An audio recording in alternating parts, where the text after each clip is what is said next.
Salut la compagnie, c'est Jules Melon et aujourd'hui dans un Pro Ciné Critique, je vais vous parler d'un film qui a popé ce matin sur Netflix, Marriage Story, réalisé par Noah Baumbach, je sais pas si on prononce comme ça, et avec au casting deux acteurs principaux et ça donnait envie de voir le film.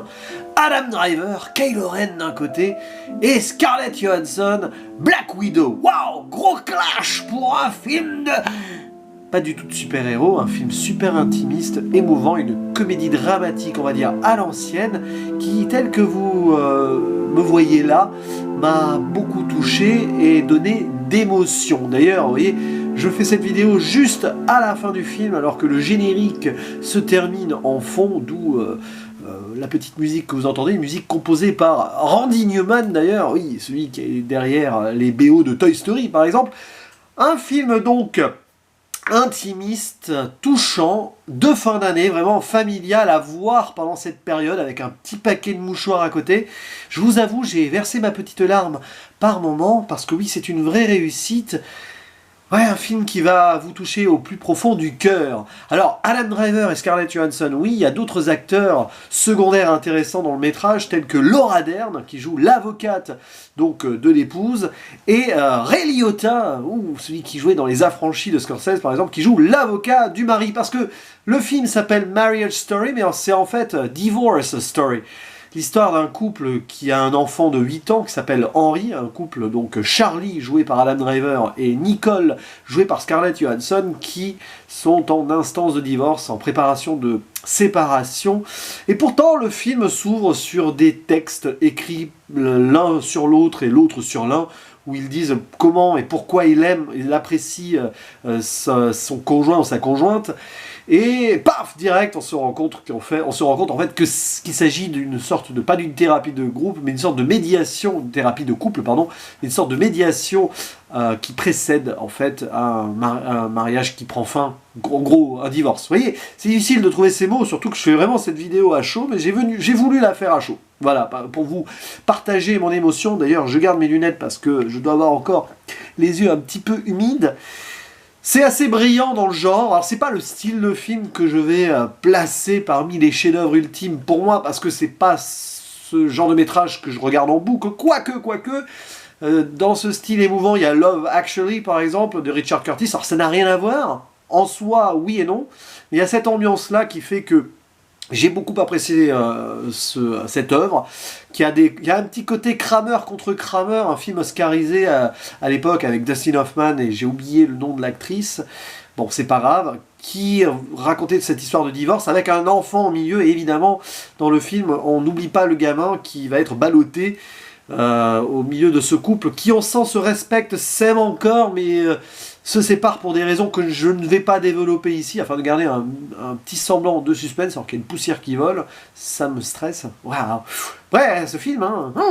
Et c'est parfaitement écrit et joué en fait. C'est très simple, très intimiste. D'ailleurs, même sur le côté technique, le cadre m'a paru plus petit. C'est pas du 16/9 et tout. C'est cadré de façon intimiste. La mise en scène l'est aussi.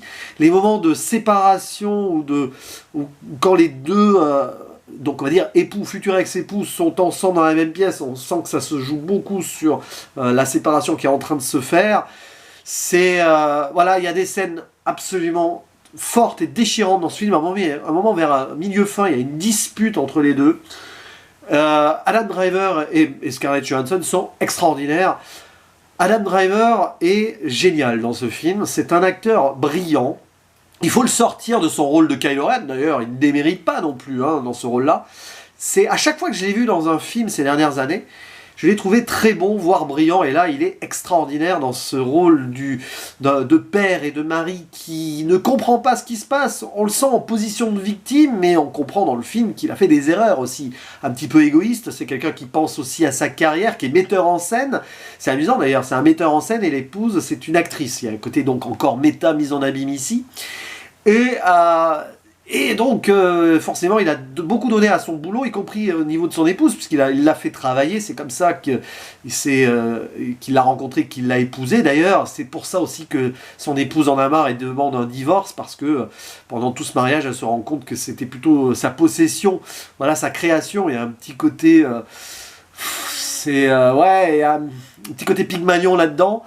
Et du coup, il n'a pas compris ce qui clochait ce mari metteur en scène. Et dans ce film, il va essayer de comprendre ce qui se passe avec ce combat pour son enfant, d'où Kramer contre Kramer, mon fils, ma bataille, fallait pas qu'elle s'en aille, oh, oh, oh. Non, enfin bon, oui, je dis ça parce que le film Kramer contre Kramer avait inspiré cette chanson de Daniel Balavoine.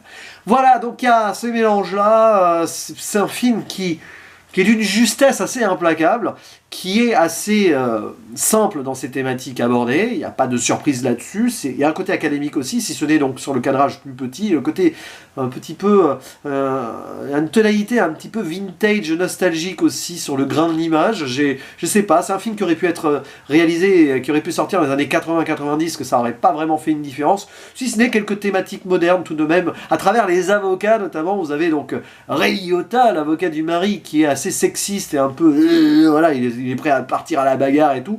Et de l'autre côté, une avocate aussi très... qui a le mordant, joué par Laura Dern, excellente aussi, qui est un petit peu féministe et qui a envie de traîner plus bas que terre le mari. Donc vous voyez, il y a cette modernité-là et ce combat de lion entre les avocats qui dépasse totalement l'épouse et son mari et qui continue à entretenir une sorte de lien un petit peu, voilà, alors que pourtant le divorce est en train de se consommer.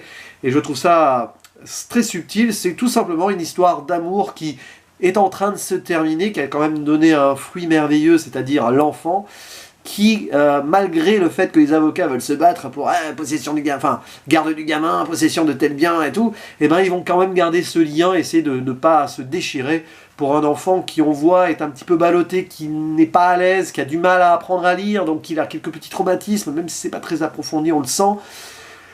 Et voilà, c'est profondément touchant. Moi, toutes ces histoires de divorce me touchent personnellement toujours, parce que voilà, j'ai eu des parents divorcés et j'étais très jeune quand c'est arrivé. Donc un tel film va me prendre au cœur et au tripes, même si, comme je le disais, c'est pas mon style comédie romantique. Bon, ça marche, j'ai des films cultes dans le genre, donc Love Actually, on peut prendre Titanic aussi si vous voulez.